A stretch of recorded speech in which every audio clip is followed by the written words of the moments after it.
Hi, I'm Jason Arp. If you live in the 4th District of Fort Wayne, I am your city councilman. Hey, I'm coming to you today to talk to you a little bit about Greater Fort Wayne and why they're opposing me in this election. I have voted against the budget for Greater Fort Wayne and against many of their initiatives and priorities over the last few years for a variety of reasons. One, Greater Fort Wayne in and of itself is a conflict of interest. It is a combination of the city's Economic Development Corporation, which is funded by taxpayers, and a dues-paying apparatus of the Chamber of Commerce. So if you imagine the Chamber of Commerce getting dues and fees from companies, and then using that same board of directors to determine what are going to be the priorities of the Economic Development Corporation, is a very clear conflict of interest. And we see that on many of the projects.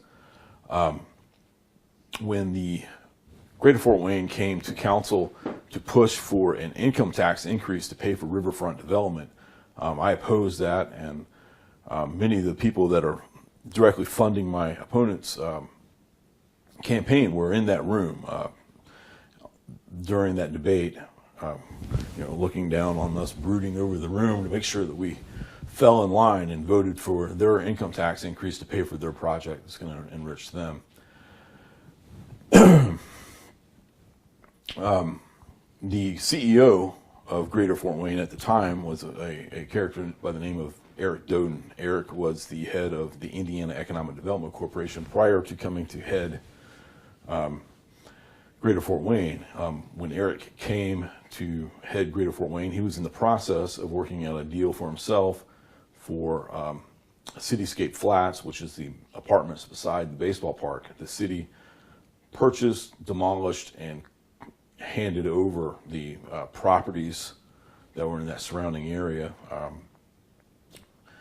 the total value of which were over $2 million. The city gave Eric a $3 million check to pay for his parking garage, and then gave him tax abatements, which over 10 years equaled $3 million. So you're talking about almost $9 million of incentives from the city of Fort Wayne for his project. And then as soon as that went through, within a week or so, he was made CEO of Greater Fort Wayne, just to make sure he got his before that conflict of interest was put into on paper. Several of the projects that have been done in the city have had conflicts very much like that, where Ambassador Enterprises was the lender to the RTM Ventures, which was the group that was running the Electric Works project. Ambassador is one of the key funders of my opponent's campaign, and that the Doden family owns Ambassador Real Estate. So it makes sense why they donated $12,000 to get rid of me, because I exposed the fact that they were getting a $2 million upfront payment on the Electric Works deal.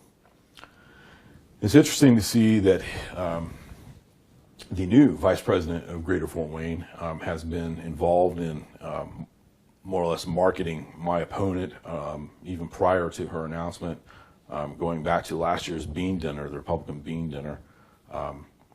Brenda was introducing people to Rachel Lott and letting them know that Greater Fort Wayne would be supporting her against me, and tried to raise money. So if you look at the people that donated to my opponent's campaign, the fact that she worked at Greater Fort Wayne, was the marketing director for putting together an $860 million portfolio of public-private partnership type projects in downtown Fort Wayne, and the fact that I've had a relationship with GFW where I'm constantly exposing the conflicts of interest, it makes perfect sense why they've put together a $25,000 campaign to try to get rid of me. The question is, for the people in the 4th District of Fort Wayne, who do they want representing them? People with conflicts of interest, people that are benefiting profiting off of the taxpayer or someone that is representing the interest of the taxpayer. So hopefully you found this video informative and helpful. If so, click subscribe and you'll be able to get more of these. And a reminder that there is a